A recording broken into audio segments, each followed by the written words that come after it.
All right, guys, back for another week. Happy Friday to a lot of you guys. A lot of you guys out there traveling. I'm gonna kind of like ramble around till everybody gets on, so we have no dead space in there. But this is my 5th or 6th week. I have to go back and look. I think it's my 6th week that I've been doing this, and it is blown up. I get a lot of people, a lot more followers. And that's basically when I'm doing these Facebook. And guys, another thing too, I'm on Twitter, I'm on Instagram, and I share everything with, what's up, Christian? We'll talk about your ball here in a minute on what you guys are doing. But what I'm here to do, guys, and it's just, it's a few things. About the nutritional part of all this. I'm trying to get you guys where you're going in a direction where you can seek help, because as we get older, there's a lot of things we can't do when 40 years ago, and I learned that the hard way. But what I started doing about 25 years ago, 30 years ago, I started doing research on a lot of things. And I became friends with a lot of good doctors in San Antonio. My wife worked for the Spurs for 27 years. She's no longer there. But what I did during that 23 years that I was with her, and she was with the Spurs, I talked to a lot of the trainers. I talked to a lot of the doctors that whenever I would get an injury, and she'd right away. Will Simony is the actual, he's the coach that's on the sidelines, and whenever the Spurs guys would get hurt, he was the guy that was out there. Well, became pretty good friends with him. So whenever something was going on with either me or one of my kids, because my kids have been hurt too, broken bones playing football, concussions, things like that, I would talk to a lot of the doctors. And I was that guy, and I did a video about this, I was that guy where I was in the doctor's office and I had a whole list of things, and I would audio tape all the conversations, and I would start talking to the doc, and he would say, man, you got to go, man. You know how doctors are, right? It's getting in there and getting out. They're all about getting in, getting out, getting in, getting out. They make that money. You got to make that money. A lot of doctors are like that. But with the Spurs doctors, what they would do is actually talk to me for a while, and you know, broken bones and what to do, and you know, what kind of rehab. A prime example is whenever I tore my Achilles 14 years ago playing softball. I was a pitcher. So there was a ball up the middle, and I went to go try to get it, and pop, it snapped on me. Went to the hospital. Hospital said, you're done, bud. You might as well retire, take up coaching. And I was devastated. But when I talked to my doc, and he told me, he looks at me and like frowns, like, what are you talking about? You know, we have basketball players that tear their Achilles and they're back on the floor within 6 to 8 months. Okay. Took me 5 months to come back. I was 49, 50 years old. It took me 5 months to come back and play ball. I played in Phoenix that year. I had a limp, but I still played. And it was my right Achilles. Well, what's happening recently, and there's been comments on this, if you guys know Richard Clem, everybody knows Richard Clem. He's probably gonna be watching us here in a minute too. But what with him is he tore his right Achilles on the same foot.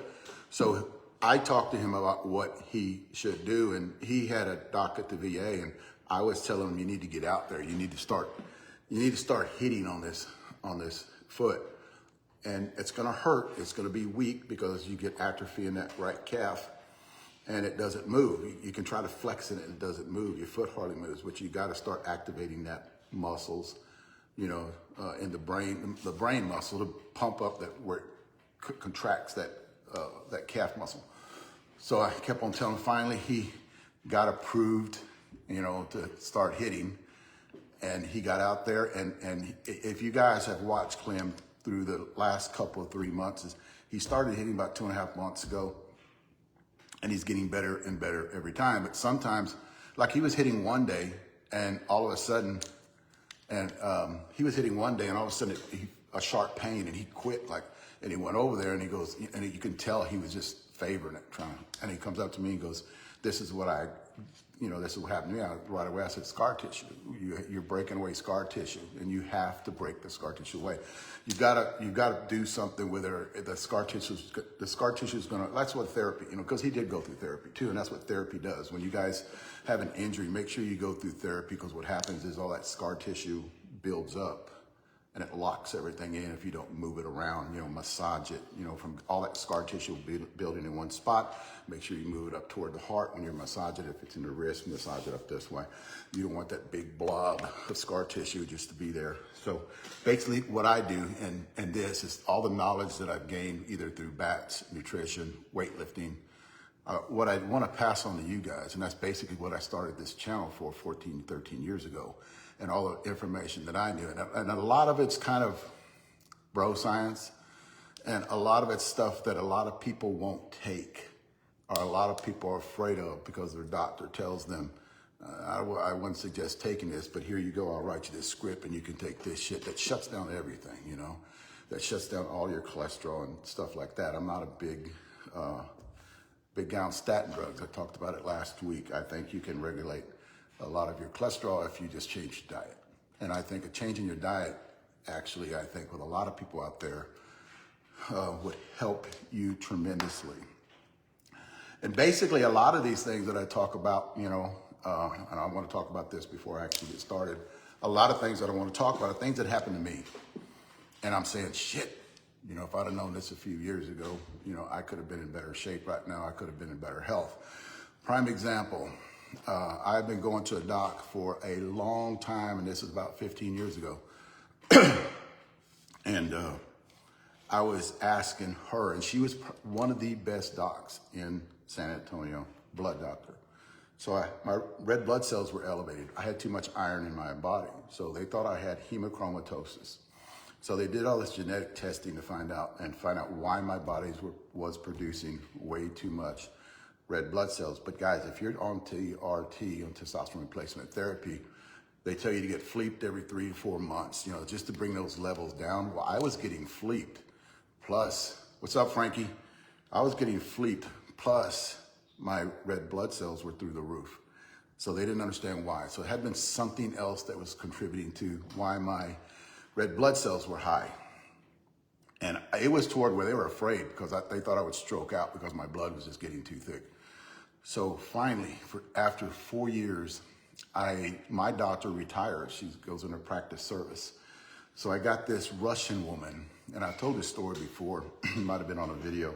And I had this Russian woman comes in, and she had that accent, right?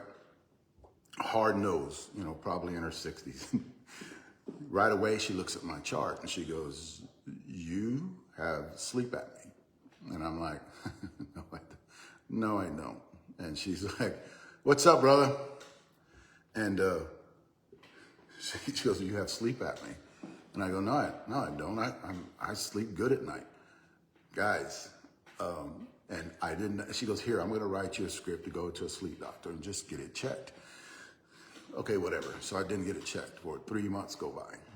And I told my wife about it. She goes, "Yeah, you do snore, but I don't see you stopping, like you stopping breathing at night, And guys, I was tired. I was on TRT and I was tired all the time. I was energy drinking, and I had a trucking company. So I was energy drinking all day long. And then at nighttime, I'd try to crash, and I was up all night long.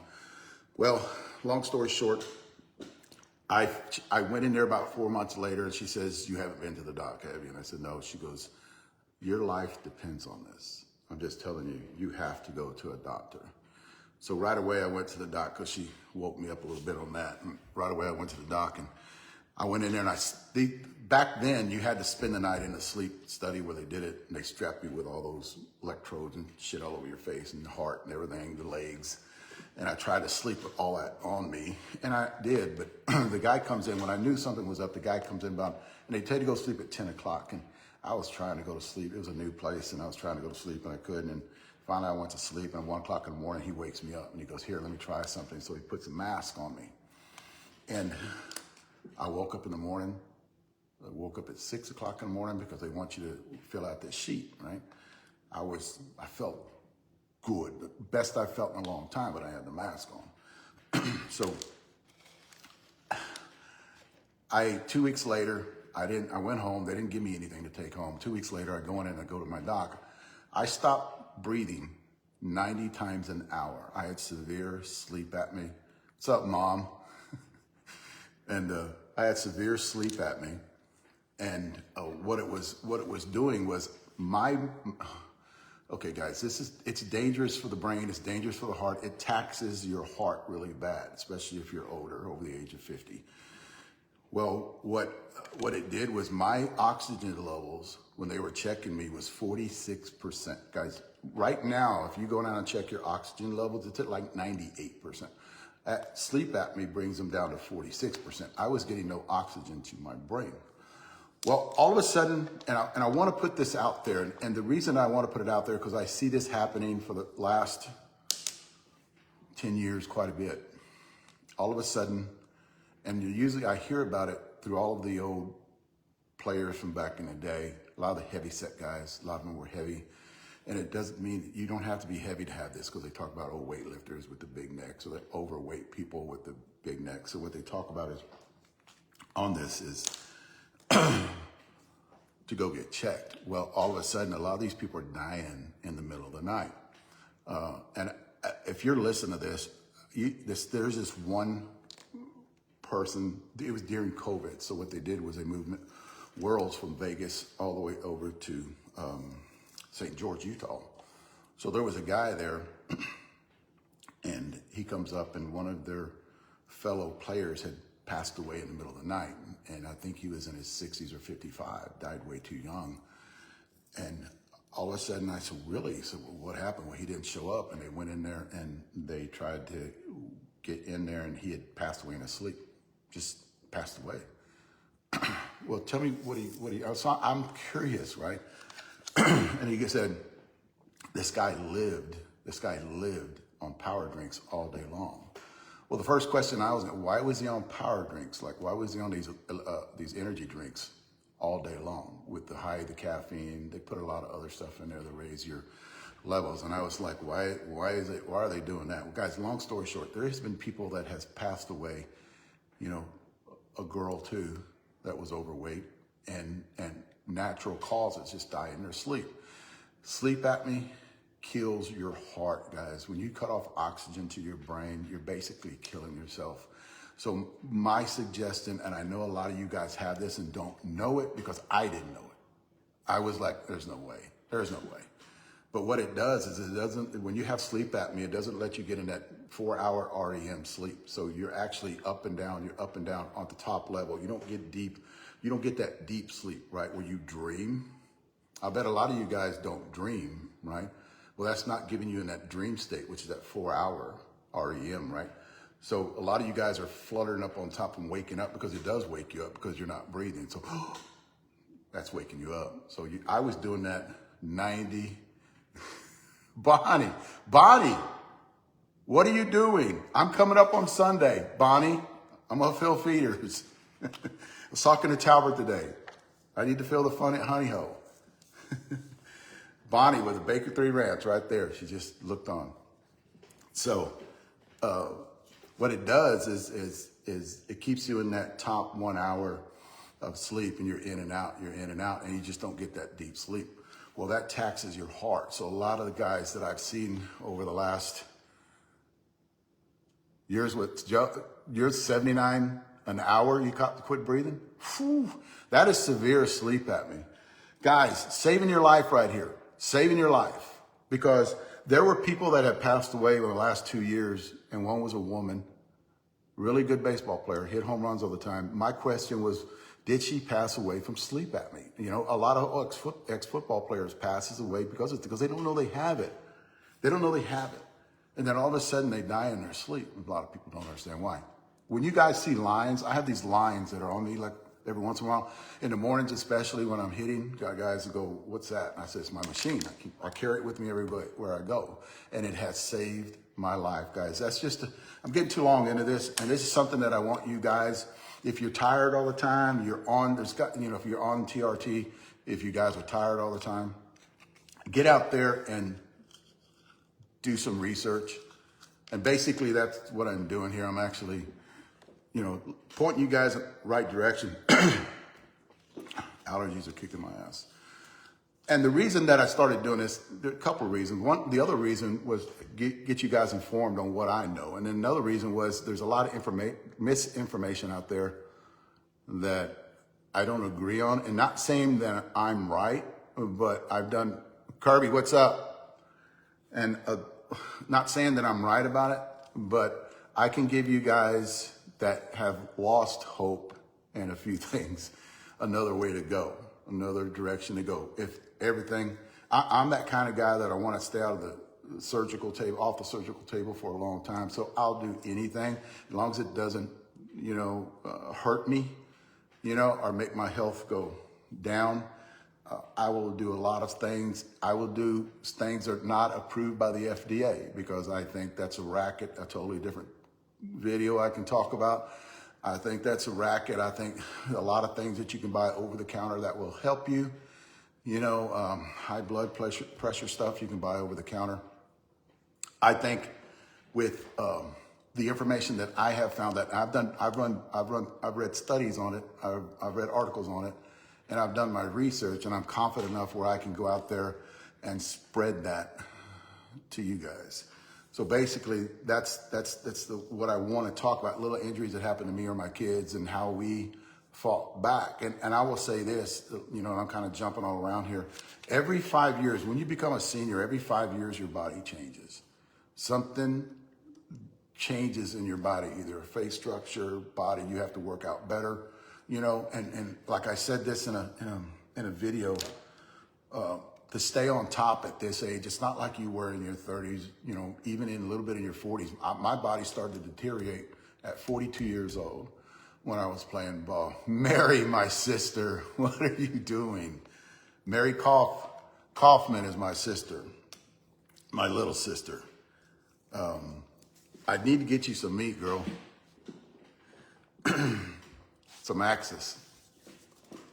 So what I want to do is spread. This is what I do these videos for. That's what I do. Yes. Well, they didn't have that shit 15 years ago when I was checking that out. So what I want to do is get you guys. My channel is going to be basically an informational channel.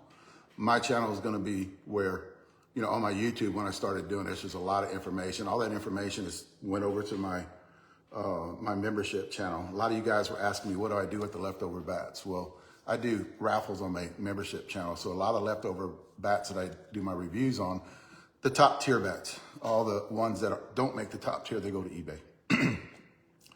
But first come on I do raffles on my membership channel, and those are the guys that actually get it.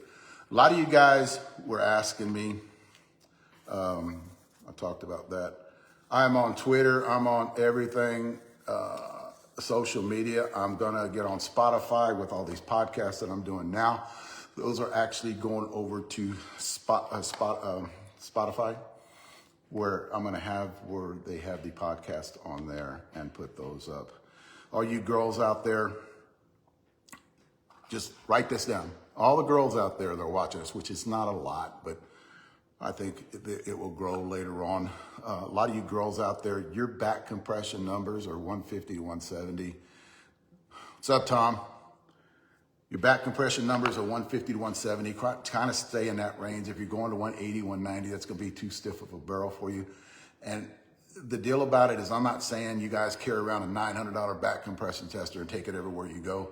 But when you're breaking bats in and somebody actually has one, kind of test it and see where it's at. Your numbers want to be between 150 and 170. A lot of the old DeMarinis, not the old DeMarinis, a lot of the old Dudleys get down to that back compression. I think every girl out there should get a hold of one of those. The problem with one of those are that they are very expensive. So it's kind of hard for these senior girls out there to go out and buy a $450 bat. And I heard this, if JBI, you're looking, you actually said this last week. And I kind of seen you up there earlier. I don't know if you're paying attention, you're still up there. But you said tired bats. There's a lot of tired bats out there, and he is 100% right on that. There are a lot of them old Dudleys that are just tired and wore out, and there are guys that are out there selling those bats. There are a lot of the old Adidas bats out there, a lot of the old bats, you know, the Reeboks from back in the day are just old and tired. And guys, when you guys are selling those bats, I kind of zoom in on them and I look at the barrel. That barrel, it looks bad. It looks like crisscross. It looks like all the way across it. It looks like crisscross spider, you know, seams in it and shit like that. And that's what you call a tired bat. It is beyond its flex. So the only person that would benefit from that bat is somebody with that needs that is swinging at 40, 50 miles an hour that doesn't have that high bat speed. And they're selling those bats. So JBI was right. You know, I'll give him prompts on that. Whenever he said there's a lot of old, tired bats out there. And that is the truth. There is. A lot of you girls, like I said, your compression should be 150 to 170 in that range. If you don't know what bats those are, go on my website, www.seniorsoftballbatreviews.com. Behind the scenes, guys, I have this behind the scenes. Get that in a minute. My discount, if you go to that website, I have a discount code for a lot of the bat manufacturers out there. Make sure you use that. I got it with Proton, Short Porch, and I have it with California Bat Company. And you just click on them, you go to the website and use that.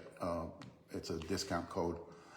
Behind the scenes, guys, if you really want to critique what we do, if you see a review and that review is out there and it's talking, which is probably around a 15 to 20 minute, which I'm trying to get them down further. And I know they're long, but if you ever want to double check what I do, go to behind the scenes. And I put those out. I put one out. I'm going to put one out on Monday morning. I put one out yesterday. I put Bubba's video out today, swinging a Proton, if you guys saw that.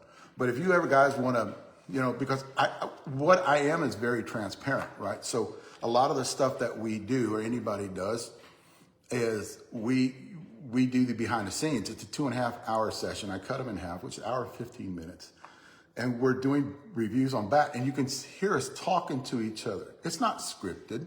It's actually us talking to each other. We like a bat, we don't like a bat. If the bat's not broke in yet, we'll say the bat's not broke in yet. That's how come it takes us so long. It takes us so long to do a review, because unless the bat is hot, you know, I can do a hot bat review in one day. So unless the bat's hot, I have four reviews going up next week that it took me 3 weeks. It takes about 3 weeks to do a review on an average bat. Those reviews are going out Monday, Tuesday, Wednesday, and Thursday. Friday, I'm gonna be done with another one by Friday. Maybe the Proton one piece, maybe by Friday. But there's some bats that are coming out next week that it took a while because I gave it a chance. I hit them about 600-700 swings to try to get some life on them. And if they don't, then I actually can talk about them, and I didn't give them a chance. A lot of you guys out there don't give your bat a chance to break in. That's why you're selling at 10 swings or 15 swings, because you don't like the swinging way. But it's a good bat. You're not giving it a chance. So if it's in my top 5 and you're not giving it a chance, then you don't experience that what we do with that bat, because we can actually swing that bat and we get used to swinging that bat. It's another thing too. We keep hitting it because we just got to get used to it. Balanced bats, the way balanced bats are built nowadays, they're kind of harder because we don't swing balanced bats. But I tell the guys, don't think about end loads when you go into a balanced bat. You know, it's not going to perform that way. You know, there's some balanced bats that get up there, but not to my top tier. There will never be a balanced bat will hit my top tier on my top number 1 on end loads on any of my bat reviews. So that's how come I put them in a different category. And I've actually separated it out, soft barrel and hard barrel. I think I got a middle one in there too. I don't know. I'll have to look. A lot of you guys are asking me, how do I get noticed? And I've been asked this question for a long time. What do I do to get noticed? When I first came along and we started playing ball, 2009, Murray Williams, if he's watching me, because he always does, I got on SSUSA web board. And on that web board, they had David Feathers. On that web board, they actually have where you can looking for teams, right? So what I did was I joined SSUSA, And I got on their board, and you can look at bats, you can look at all this other stuff, and then I clicked on players looking for teams. And I put my name in there. What's up, brother? I put my name in there, and I was looking for a team out of Texas, and I would actually travel. I would play a team out of anywhere in the United States I wanted to play, but back then it was mainly, because of Mississippi line, it was mainly on the West Coast that I could play, and it didn't bother me. I'd travel and play. Well, all of a sudden, Murray Williams gets a hold of me within the next day and asks if I wanted to play with a team out of Austin. I said, yeah, and they're playing AAA. That'd be a good place to start. So I went and played with them for about a year and a half, I think, and that's when I ruptured my Achilles, and I was out for another 8 months. I came back at the end of the year to play with them again, because I did it at the beginning of the year. But here's the deal, guys. You got to look at exposing yourself. That's another thing too. How do you get? What's up, Bart? When you come down here with us again,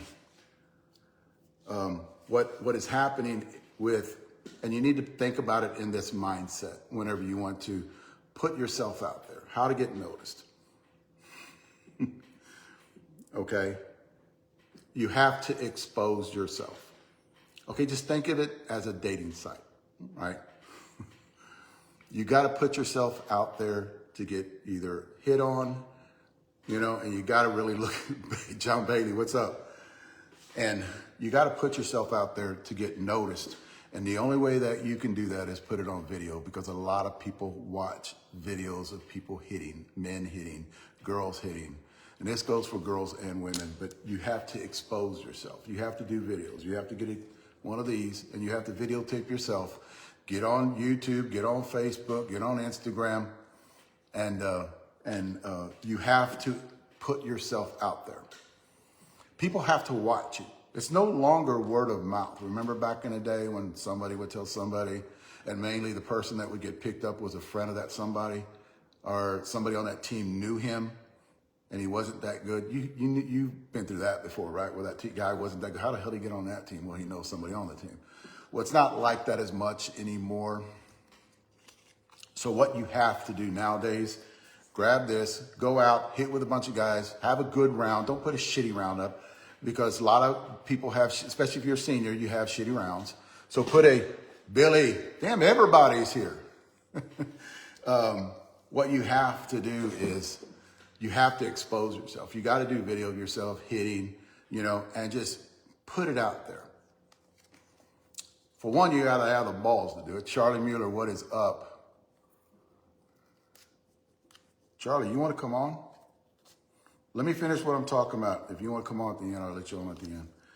What you have to do is you got to expose yourself. You got to put yourself out there. And it's like a dating site. Just think of it as a dating site. You want to hook up with a good-looking girl, right? Good-looking girl don't know who you are unless she sees you, right? So what you have to do is you have to let that girl know that you're good-looking. So you have to let that girl know that you look good. You got to, that same thing that goes with softball, guys. You've got to put your face on the internet of you hitting. You've got to put it out there. Now that being said, you've got to do hitting videos. You got to put yourself hitting oppo, up the middle, whatever do, not really fielding, just hitting. And I'm not talking about bombs all the time. I'm talking about situational hitting where you're hitting up the middle as will, and then put your name on it and put it out there. Now with that, and Charlie's going to agree with me here in a minute on this one. With that comes, guys, is people opinions from other people that don't like your swing. Because, 14 years ago, it happened to me. I had the ugliest swing. People started saying, why is this guy on here? Look at him. And then people were saying his swing sucks. And you've got to deal with that. That's how I'm saying you got to have thick skin if you're going to do that. You're going to get the people who criticize you, and it's usually the guy at home in his underwear smoking a fucking cigar, and he's down there doing their shit just to piss you off. Those are the guys that I visualize that they are. That's what they are. That's the guys that yells at the kids to get off their yard when they walk in his grass. That's what I think about those guys. They're the trolls. You've got to take that and not give a shit about it, right? You got to have that thick skin. Don't be such a pussy about shit. And don't talk to them back. Don't text them back. Who gives a shit what they think?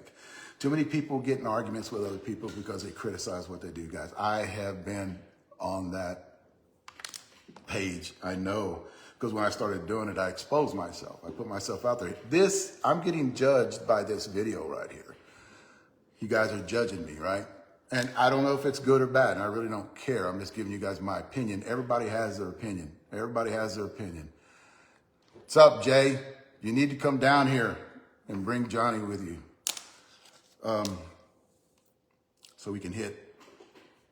But you've got to expose yourself. If you want to get picked up, either do it on the message board, put videos out of you hitting, put them on me, copy me on. If you're on my Facebook page, like you guys are looking right now, put them on my Facebook page. I don't give a rat's ass if you do that, you know.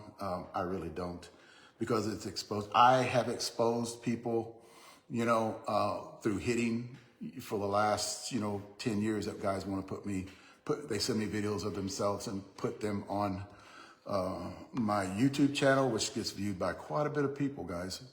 And I think that that's the best way to do it, because a lot of guys don't want to pick you up unless they see you swing. And they don't take somebody here down, somebody is talking about you. They really don't give a shit. They want to see you swing. And a lot of these guys aren't sitting at these big softball tournaments or these little softball tournaments, AA and AAA, and looking for new meat coming up. They're not doing that. But they sure damn well watch a video at home. So that would be I get this question all the time about that. What can I do about getting noticed? I was talking about Clem earlier, and I kind of looked at this too. Clem has been hitting with us, and he's trying to come back. So he's breaking scar tissue away. He's actually hitting pretty good. But what Clem is doing with us is he's doing rehab, because there's nothing in the gym that he can do that's going to make him as strong as when he's hitting. Because when he's hitting, he's pushing off that right foot. And you guys can hear us talk together, because I've been through that, what he does, same injury. And I tell him, you got to make that right foot activate. So you got to push it. You just can't lean and walk into it. You got to actually push that right. You got to flex that ankle, right? And that builds strength after a while. So he is getting better. He had him and Bubba were the only ones that hit yesterday. And you can tell he's hitting the ball really good.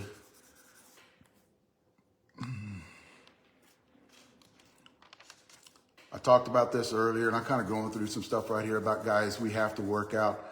And I seen Billy on here, Hudson, and I kind of wish he would do his own podcast too, like he did. And I want to get him to get those started. And Billy, if you need any help doing that, promoting that or doing that, because I think what you bring to the table, Johnny B.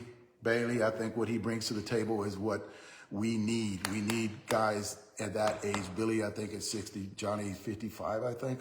We need guys out there, so people that are that AA and AAA, they can look at you guys and say, it is achievable. We can do it if we just do this stuff. There's workout videos that Billy Hudson puts out. Johnny Bailey, on a daily basis. He gets back from a tournament and he's in the gym. Why? Because I watch him when he works out. So yeah, he is in there. He's in there working out all the time. Let me talk about something here that I think is changing. Oh, first.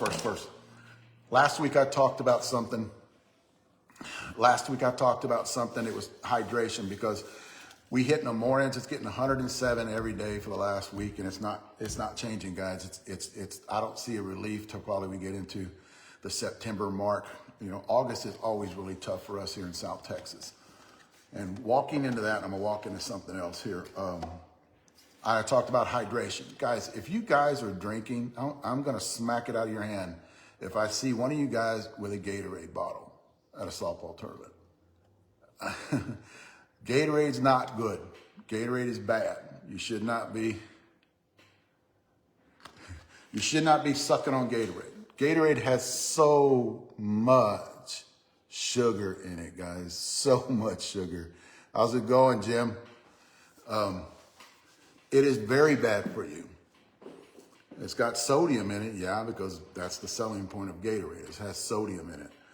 You want to get something, I'm going to give you an example on how I take it and how a lot of softball players actually take this, right? and how to hydrate yourself. I don't know if you guys know this or not, but you lose 40% of your strength if you're dehydrated. So going into Sunday or your last day, or going into Saturday, your last day, a lot of guys, you lost 40% of your strength if you're not hydrated. Now, the first thing I would recommend that you do, and that I do, is before you play a tournament, get that hydration drip. It actually, where the IV drip, and they actually hydrate you before you leave, but that doesn't last for like a week. It only lasts for a couple of days, and you have to keep drinking water. Water, you have to keep drinking. What's up, Charles? And so what I would do is, with you guys, is there's a regimen that I go through. Like I said, you lose 40% of your strength if you're dehydrated. What I would do starting on Thursday, if I played on Friday, I would start on Wednesday, right? So Wednesday, I'm drinking a little bit more water at night, a little bit more water during the day. I'm not doing anything. I'm not outside sweating my ass off. I'm not doing lawn work. I'm relaxing Wednesday, Thursday. And on Thursday night, because we're playing on Friday, right? Friday morning's pool games. On Thursday night, what I will do is I'll drink a hydration drink. I'm going to tell you the one that I actually use. This shit is liquid IV. And I know it's going to be backwards in there, but it's called liquid IV, and it's a hydration. It actually comes in a little package every night. And this is not it. This is vitamin B's. This is the B vitamins right here, and it's with the water. I'll mix it in. So what I will do is, and you got it, guys, if you're playing and you're playing in anywhere where it's hot, because it's hot everywhere, this is what I would do, because you're going to crash and burn at the end of the tournament. You're going to suck, and your batting average is going to show it that you're sucking, or your performance in the outfield, running bases. So what I would do on a Wednesday, I would start drinking a little bit more water, and then think about what I'm going to say next. And then I'll start drinking a little bit more water. And on Thursday before the tournament, that night, I will drink one of these, just one of these, right? And water. That's it. That's all I drink. And then the next morning, I'll drink another one of these, and that's it for the rest of the day. I don't do anything else for the day. This has low sugar, and it actually has stevia in it, right? Which is artificial. The only sweetener that I actually take is stevia from the stevia leaf. Do not take any other sweeteners. I talked about this last week. If you didn't hear me, go back and look at that one. And then what I do is I'll hydrate on that Friday morning before I hit. I'll drink water the rest of the day. You got to keep drinking water because your body's going to lose a lot of that during the day. Stay out of the sun. Do not sit in the sun, getting somewhere cool. You've got to save all that energy, because sitting in the sun will drain you. You're sitting out there watching games, that's going to drain you. Get the hell out of there. Go sit in the car. If you got a 2-hour wait, go sit in a restaurant, kind of sip on some water. I don't want you to eat during the day either. That's another thing too. And then that night, after that Friday morning 2 games, or you got to play 3, that night you'll take another one of these. Guys, the problem with a lot of you guys out there, you're drinking Gatorade all the time. That's way too much in your body. Way too much sugar and way too much sodium in your body. So I limit this. I only drink one in the morning, one at night before I go to bed, and I'll hydrate, water. Make sure that going into Saturday that I'm hydrated, I'm not losing any strength. And then the same thing over again. That morning I'll drink another one, and all day long I'll drink water. Like I said about Gatorade, throw the Gatorade out. And then on Sunday, if you guys play on Sunday, same thing. Wake up in the morning, drink you some liquid IV, and then water the rest of the day. You got to do this, guys. And I know it's a pain in the ass, but it's better than sitting there. And I see a lot of you guys drinking Gatorade. Get a Gatorade. You know, I've had coaches bring Gatorades in the dugout. I'm looking, I'm like, don't do that. I mean, read the back of a Gatorade label and see how much sugar's in a Gatorade. It's horrible, guys. It's bad. 2 more things I want to talk about. I'm already getting late into this. I talked about the heat here in San Antonio, Texas, basically. What I want to talk about too, and I'm only going to get to 2 other things. Charlie, do you want to come on after I'm done with these next 2? Let me know. If not, I'm going to keep going. Charlie talked about coming on, talking about some things. So what I want to talk about this next one, and if you guys think about what I'm going to talk about, it kind of makes sense. And I'm talking about when you guys are cracking bats, when you guys are up north and you're cracking bats, you know, mainly a lot of guys that are down in South Florida, a lot of guys in Texas don't crack a lot of bats, and a lot of guys that are in California, you guys aren't cracking a lot of bats. What happens with you guys up north is you guys are cracking a lot of bats. Now, I question the balls that you guys use. You know, how old are the balls? The balls have been wet. What's the compression testing on the ball? What you guys don't understand about balls, and I think Short Porch is actually bringing that to life now. And I didn't think about this, but it does make sense. The Short Porch guys have thought about this. And when I'm looking at what they are doing, because they're actually exposing compression testing during temperatures. And I think this is what happens with a lot of balls down there, and everybody start thinking, well, that ball sucks during heat and it doesn't hold compression during the heat. And I understand that. I've had balls that do that. I've played a lot of ball for the last 13 years. So I have been around those people tournaments that have those balls that actually do that. So what they're doing now is, and I like what Short Porch has brought to the table, is, give you a prime example, is I have these balls from Short Porch, and I know it's backwards, but these are 44 400s, and a lot of you guys are, oh shit, you know, you're using a lot more livelier balls in your reviews than what we're hitting in games. Well, really, not really, because this ball right here tests 44 400 at 70 degrees. So what happens when we get into the 90s, when we hit, and we do every day that we've hit for the last couple of weeks, and it's draining on us older guys. You know, I'm dead tired every time I get out of there. But what happens with this ball at 90 degrees is it loses compression. So it actually is at a true 44 375 around there, maybe even lower, a little bit lower, during that 92 degrees. So he has a ball out right now, and you'd have to talk to him about it. It's tested at 100 degrees. So it's 44 400s, 52 300s, 44 475s, 375, excuse me, 44 375s. And then he has 44 400s that actually compression test at 90 degrees. And I think the future holds this, where, you know, Short Porch is the one who actually is talking about it now. Nobody else have I heard talk about this. I think that's what The Rock got in trouble as, because when I had The Rock in San Antonio, and it was in my bag about 5 years ago, half my bag were rocks about 5 years ago, we were getting okay performance, actually true 44 375, you know. And what happened when you take those balls up north and it's 65, 70 degrees and you're hitting those balls are hard as shit, because I don't think they talked about the compression at different temperatures. I think what Short Porch is doing now is they're talking about compression at different temperatures. So you guys up north wouldn't hit the same ball that I hit in batting practice, right? Because of the heat. The heat's going to make our balls, and it's going to mess up our reviews. I was going to throw the F-bomb out there. But it messes up our reviews because we're out there and we are hitting in this 92 degree weather yesterday, you know, 95 degree when we finished up picking up balls. And it's hard. And what we are doing out there is the balls lose compression. So we're not really giving a true review if we were hitting different kinds of balls. So let's say if I grabbed, and somebody said this the other day, why don't you do reviews on the ball they hit in Vegas? Well, the temperatures in Vegas aren't the same thing as they are in San Antonio. So you're not going to get a true review if I hit that, what is it, that star ball, the balls they use in Vegas, the Baden ball. Why don't we hit those? Well, the temperature, guys, and this is where we have gone, and Short Porch is actually exposing a lot of that stuff with the balls that they're selling right now. Because when I talked to them on the phone, I explained to them, and they came up with it. And I explained to them, I need a ball that I can hit in the heat that's going to get the same performance as a ball that was hit in Vegas or up north anywhere. So it actually is better performance. And you guys get a true, honest review when we're hitting balls, right?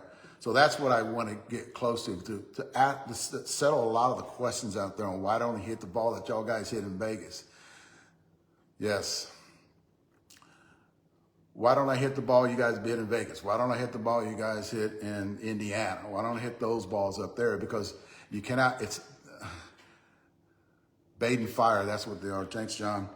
That ball does not perform down here in its heat like it does up there. So I can't hit that ball. I've actually got to use a little bit of thinking and use a little bit of science where I can get a ball down here that compression tests the same thing as that ball up there does with that compression, with that temperature. Now that I've talked about that, this is the ball that is in our bag. And guys, this ball does not hit like when the heat, in the mornings, yeah, but what I do is hold them till the last. So this ball, Patty, everybody's here. What this ball is actually doing for me is it's losing that 400 compression within, but the temperature 78, 79, 80 degrees, which is that early. So in the mornings I don't hit them, but when they're our third round, I'll throw them in there. By that time, this ball is going to be warm and it's going to lose a lot of that compression that's on there. So it's going to give me a true reading when I'm hitting my bats. Okay, here's one thing too. I want to talk about this, and I'm actually getting in. I need to talk about this before I talk about bats. I've got 15 minutes, and this is just things that I've learned over the past, guys, and this is what I'm talking about when I want to help you guys, especially this is for the senior men out there, and I want to talk about this. I'm kind of see where it's at. There it is. And I want to talk about this because this is something that not too many people out there know about, and a lot of you guys are going to, and I'm not trying to be funny here when I talk about this, but I do want you guys aware on how to fix things. As we get older, we tend to have prostate trouble. And I know you guys are going, oh shit, where is he going with this? All right. You tend to have prostate trouble. There's something out there called prostatitis. It's called BPH. If you guys have an enlarged prostate, you know what I'm talking about. I know. You might as well turn me off now because I'm going to be talking about this. And it happens to us guys, okay? You have a swollen prostate. It's an inflamed prostate. Well, when you have prostatitis or you have chronic prostatitis, this can happen to you a lot. There are ways without surgery because you can actually fix that with surgery. But like I said, I'm going to try to keep you guys out of that, getting any kind of surgery to help with that. And I think what they do then with the surgery is they go in and it's pretty graphic, and I don't want that done to me. So I will do everything I can to get away from that. Now, you're not going to believe what actually fixes this. And I've done research on it for 2 years. I'm actually going to talk about it now because I think it would benefit a lot of you seniors out there. There are 2 things that I take, right? Because I don't want my prostate getting enlarged. I actually take TRT, testosterone replacement therapy, and I'm one of those guys that actually think that estrogen has a lot to do with prostate trouble, not really testosterone. What happens, and I've repeated this in the past, is testosterone can elevate prostate cancer. So I would recommend if you have a family history of prostate cancer, do not get on TRT. Or you have cancer, do not get on TRT. But it does not cause cancer. Same thing with human growth hormone, HGH. They tell you the same thing. Don't take it if you have any kind of cancer in any part of your body. As we get older, we have these little problems we have to worry about. So there's 2 things. If you have, it's a BPH, the first thing I would recommend is this right here, Pygeum. And I know it's backwards, but if you guys can see that, I recommend that everybody out there that is over the age of 50, you guys can start this in your 40s. There is a lot of benefits to that right there, guys. A shit ton of benefits for the prostate. It helps with your prostate enlargement. It helps with cancer of the prostate. Okay, there are studies and literature out there written on this where it actually taken over a long period of time can prevent prostate cancer. It started early. So a lot of you 40-year-old guys out there, I would take this as like a maintaining dose every day where you just maintain it. It's kind of like a multivitamin, and you take that every day. Definitely, this is some good stuff. There's other benefits on it. I'm not going to talk about the benefits because there are women that are here watching, so I'm not going to talk about the benefits of what this does too, but it's all good. Just look it up, Google it, and watch all the other benefits. It actually helps. It helps with your bladder, helps with your urinary tract, helps with everything down there. The next thing I would do, I heard this years ago, guys, about Cialis. And a lot of you guys were talking about guys taking Cialis as a performance-enhancing drug. I'm here to tell you, Cialis is not a performance-enhancing drug. Cialis is a dilator of blood vessels, right? Cialis was invented for the heart years ago. Like they actually developed Cialis for the heart, found out that it does other things, right?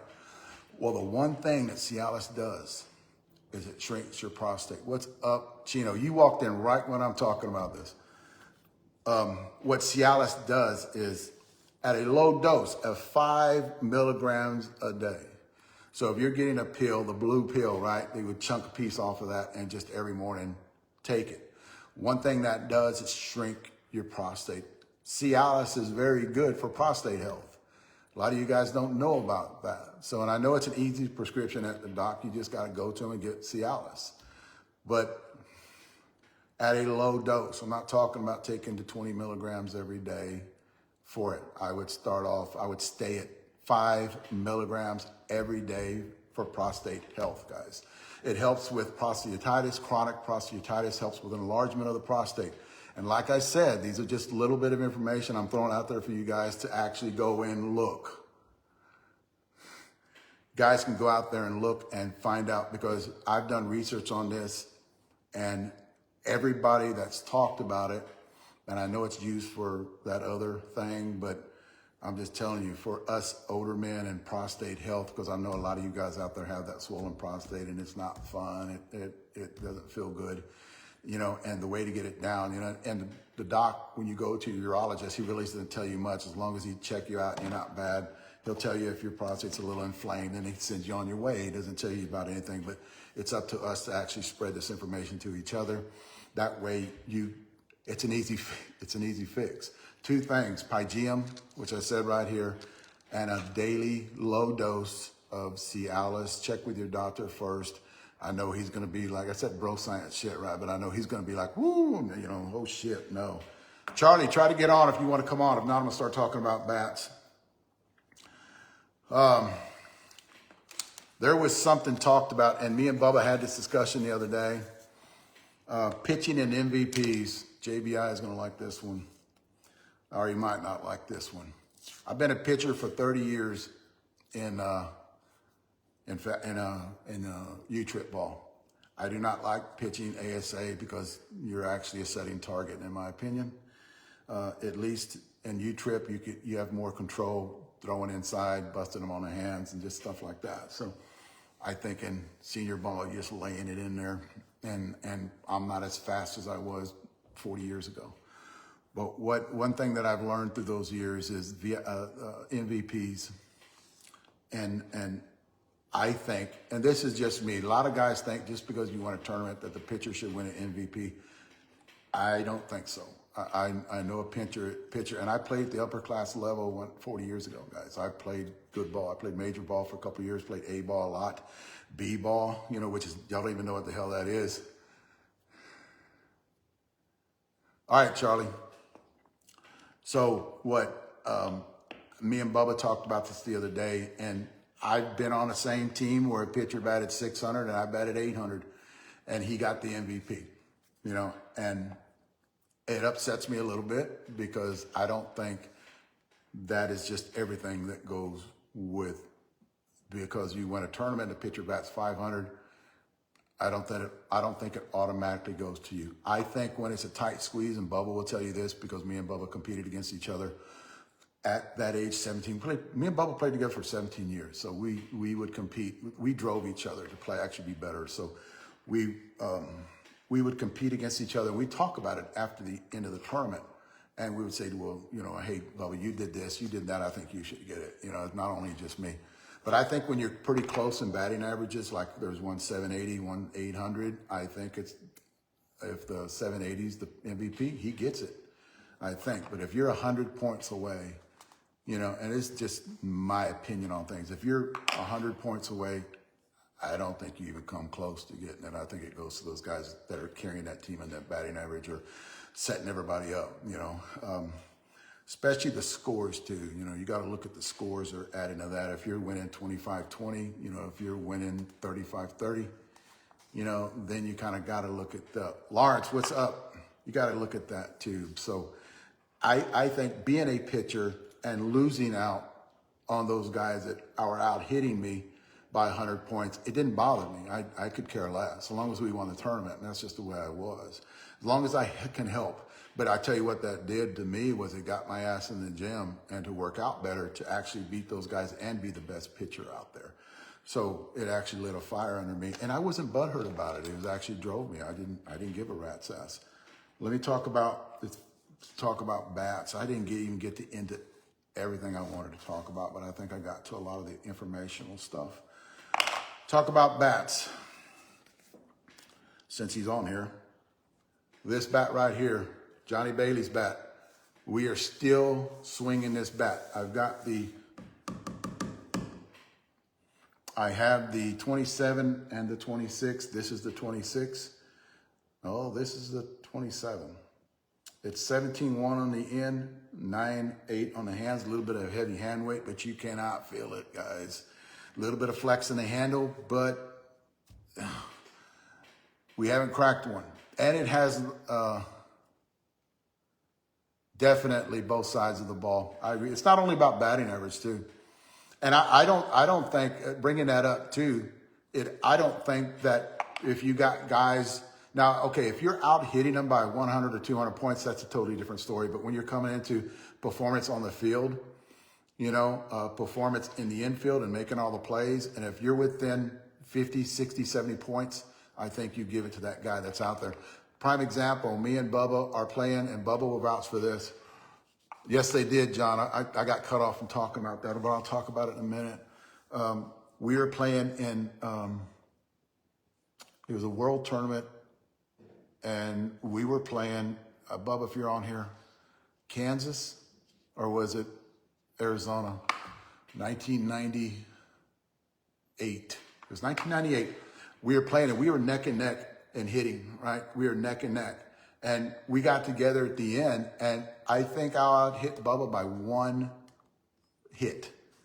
And that was it. It might have been like 5 points or 3 points I out hit him. But right away, because he played third and I DH'd. So he played third the whole game, and I said it should go to you. As a matter of fact, if they try to pick me, I'm giving it to you because you played the field, you know? And it doesn't matter. We both hit pretty much the same. And it wind up going to a guy that batted 500, and his wife beat him up the night before at the casino because he spent all their money on a blackjack table right next to me. And he went back to his room and told his wife what he actually spent, and she smacked him in the eye, and it closed his eye like he was playing with one eye in left field. And he caught everything hit at him. He hit 500 tournament. He got this big ass bronze statue. MVP, the best trophy I've ever seen. And me and Bubba were like, oh my God. And then he came up with his trophy underneath his arm and said, hey guys, y'all guys should have got this, but well, I'm gonna take it home with me. Bubba will vouch with me on that one because he was there. Johnny Bailey, and you're right, Johnny. Mikan has done something here that nobody else has. And to this day, we are swinging all their bats and they're not cracked. This is a 27 ounce, got a little bit too flex in the handle for me. So I went down, here's the deal. I went down to 26 and I get the same performance with less flex in the handle. They had a soft barrel. When I was talking earlier about you girls out there, this would be a great bat for you. All the Mikan line this year, all of the gamers from this year, Mikan has done something, and I'm not talking about little. I'm talking about very huge. Mikan has changed everything and turned it around where they're going to be number one. If they stay with this and just hone this down or what I call it, like tune it. No, not really tweak it. Talking about tuning it a little bit more, maybe stiffen up his handle next year is what I would do. That way you don't get that big flex, and you'll get great performance, better performance, which I don't know how you can get better performance on those mic-ins that are out right now. But what they have done is they actually have broke the mold on something that is not out there because of the barrel. The barrel is different. The barrel, the striations in the barrel are different. I'm not going to tell you about it now because I'll get into it for another 30 minutes. I'm about done here. I should be done right now, but I've got these bats to go through, and I'll just get when I get done with that. What's up, Richard? Talked about you earlier.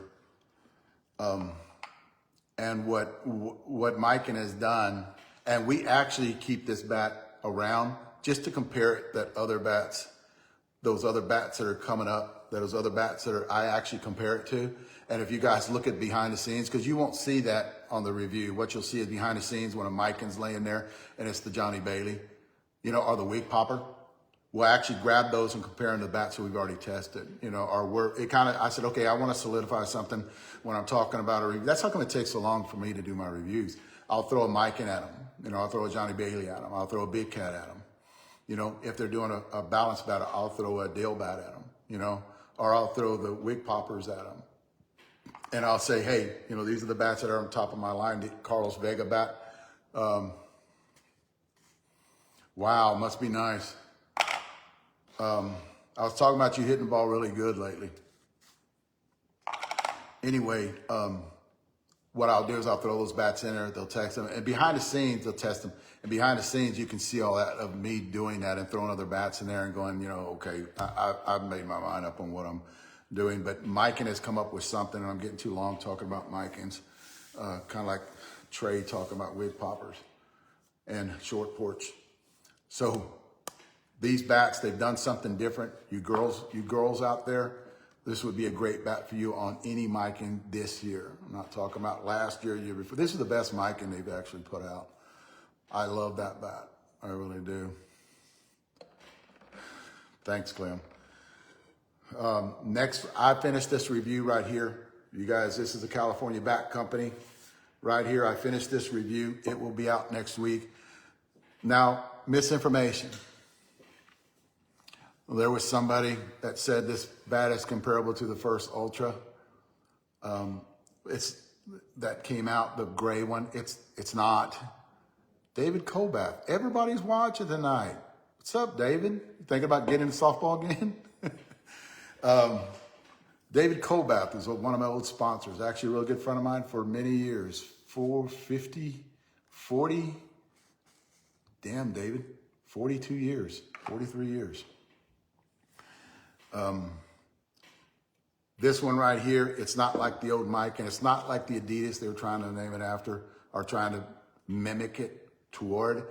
It is a very good bat. It actually is, it's very good. It's going to rank. It's going to rank up there, guys. I'm not going to tell you where. You got to watch the review. And this is actually, I'm actually getting way ahead of myself. But the balance points on this one, 16, 7 on the end, and you got 8, 9 on the hands. That first Mikan that came out that year was an end load. If you noticed later on to get it reapproved, actually what they did with those Mikans is they took them in and they repainted them, put a sleeve in that handle, not a sleeve, but put an insert in that handle to weigh up the hands. They weighed the hands to take pressure off the barrel and approved those bats. So the Ultra 2s maybe, but not the original Ultras because they were an end load. This is the balance. Good bat. Not saying I'm not a bad bat, but I'm just cleaning up some misinformation that is out there. Next, short porch. I am so sorry. I forgot about you guys last week when I got done. I looked in my bag and you bats were there. So this is the hat trick that we have been hitting. This is the 26 ounce. Got a 16.8 on the end, 8, 9 on the hands. They always load their hands great. I think they're not getting too far up into the 9s, which they actually use their barrels. They actually do. A lot of pressure on the barrel. This is a 27 ounce. This is 17.4 big mass on the end with a 9.3 on the hands. It's actually, come on down. Anytime, brother. 17.2, 9.3. You notice how that right there, guys, you're looking at, that's a great load. The way they loaded that bat, but that's on the 27 ounce. They're comparing that bat And I'm not saying this bat is bad. It's taken a long time for us to get it there. But this is the bat that they actually mimicked this on. So what I did was I didn't do a review on this bat. I am now. But I'm going to do a review on this bat because this bat is not this bat. I'm not saying it's not as good. I'm just saying it is not the same bat. It's built the same. It's actually made on the same machine. But what they did was they changed it to the paint job. If you guys can see that, it's more like a wrap, not a paint. That actually affected the sound. And not only did it affect the sound, it affected the break-in period. So it's going to take us a little bit longer to get this bat broke in. That's how come I'm saying 3 weeks, guys. We got this bat about 2 weeks ago, and we're finally getting them there where they're actually loosening up. They're not making that pinging sound. This bat, when you first start swinging it within 150 swings,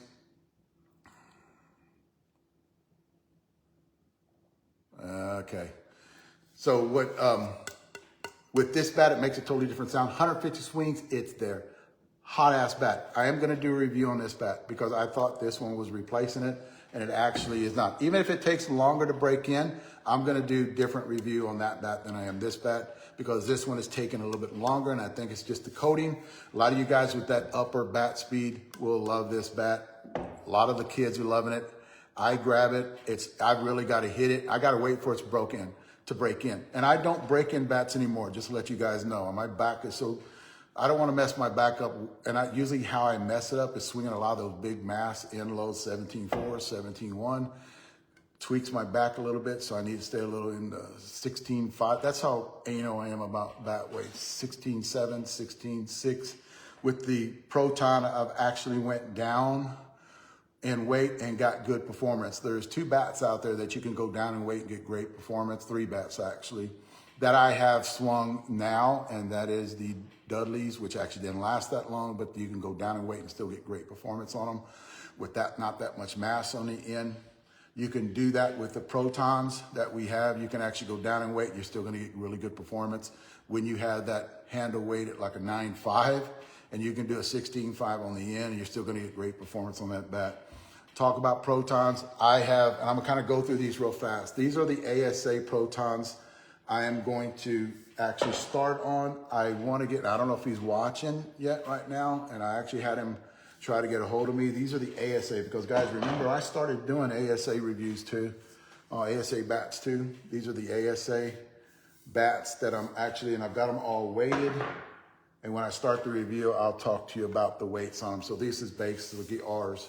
What I'm gonna do is I have 4 of them here. I'm gonna send 2 of them out to have them start in the break-in period on a couple of guys.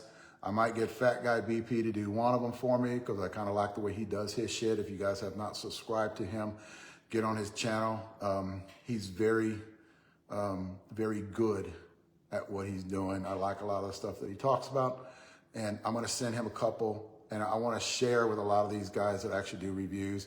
I'm sending 1 or 2 up to my guys, Carlos and David, up in Georgia, and they're going to start swinging them to me and kind of give me input from both sides, and then I will do the final review on them. Okay, now we have short porch. Now we have Protons. This is the LJ24 right here. This bat has a 17.3 on the end, 9.3 on the hands. Again, I don't like swinging this bat. It's just too heavy for me. But the guys loved it, the way it performed. I think, this is just me, I think these 2 bats right here are pretty much the same in barrel, and it's just the weight distribution in them are different. That's the only thing that I think. So on this one too, you got to remember, they're going from a 3/4 ounce. I don't think they're doing a 1 ounce. I think they're doing a 3/4 ounce, half ounce. I seen Charles on here a while ago. He can actually clarify this for me, but I think they're going half ounce and 3/4 ounce. This one right here is the guy. If you see video of us hitting this with this one right here, this is the 1 piece. It's the Proton 16.8, 9.2. I love those weights. But then again, I talked about I love that end weight. It doesn't hurt my back. Great performance. This is the one Bubba was swinging today in that video. Swung it yesterday. I put the video out. and you guys can go back and check that out. It's Bubba swinging the Proton, and this is that bat. This bat is so broke in. Guys, I bet we got 650 swings on this bat, our swings. Every one of my guys swung this bat. So you know it's got some wear and tear on it. I see striations in it up and down the barrel, going this way, long ones. And they're not cracked, they're just striations in it. And it's still holding up. When you hit it, it feels like a shotgun going off. I'll read that in a minute. Anyway, two-piece. This is the one right here. This is a 16.295. You see what I'm talking about with the way he does his weight distribution? And again, Bubba has leverage. That's what helps him. I always talk about those 7-foot guys. You don't have to do shit. You just get out there and swing. You don't have to train. You just get out there and swing. I hate all them guys. If you're 6'2", 6'3", 6'4", don't fucking watch my channel. I fucking hate y'all. 16.2, and that was a joke, so don't get all butthurt. 16.2 and a 9.5. This bat swings very different. It almost feels like when you're swinging it, the whole barrel has weight in it. It doesn't swing like the one piece right here. It swings like that whole barrel has mass. So if I would actually, there you go. Now those are the guys that I'll listen to. And actually I would go down in weight a little bit because it does swing like it has a lot of mass in here, which is not a bad thing if you think about it, right? So because you want more mass on the ball. So my thought process to go, I would go down in weight in that two-piece, not a lot. I would go down in weight in that two-piece and get up on my bat speed, and I would still have that mass on the end to actually connect with the ball. Again, backlash. We are still hitting this bat, and it's going to take a while, but we're still hitting this bat, and I'll let you guys know. I love this bat. A lot of the guys that actually, the kids, a lot of the younger guys that actually still play ASA will actually borrow this bat and take it with them to play ASA. A lot of seniors here in San Antonio play league and it's ASA. What I got in the other day, hell, I'm running late. What I got in today, and I'll kind of go through this pretty fast. Anarchy, Leaf Nemo, started sending me this, and I'm gonna kind of go through the numbers here. Well, the first thing I have is the 50 cal. This is the new one. It's the two-piece, looks like a 13-inch barrel. In weights 16.8. 9.3 on the hands. This is a 26 ounce. I'm gonna put them over here because I'm done with them. Clem bought a 27 ounce. This is it right here.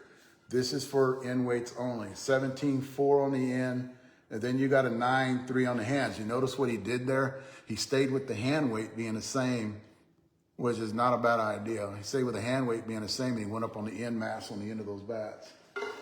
Good thing there, the way they're loading them. This one is Outcast. This is a, wow, it looks like a 12-inch barrel. And they only made 100 of these. And these were sent to us that we're gonna swing. This is a 16.6 on the end and 9.0 on the hands. That's more like a half-ounce load on this bat right here. And we just started breaking these bats in yesterday, and we started swinging them. I'm not going to talk about them because we're actually in the break-in period, and we've got to put a lot of swings on them. And again, it's going to take a couple of weeks to actually get all that information out there on those bats. The next one, Wild Waddy. I think this is his bat. This has got a 6, now. This is before my weights are on, right? This is a 27 ounce. It's a 16.5 on the end, and why they did this, I have no idea, but it's got a 10.3 on the hands. Big hand weight.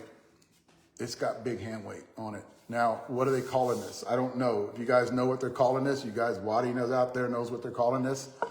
I hope they're not calling it a big end load because it doesn't have a big end load with that hand weight on a 27.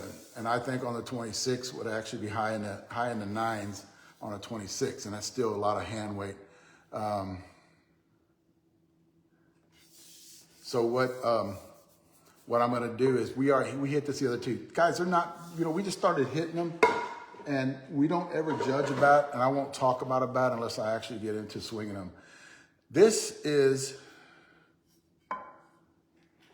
Anarchy. Is that a Nemo?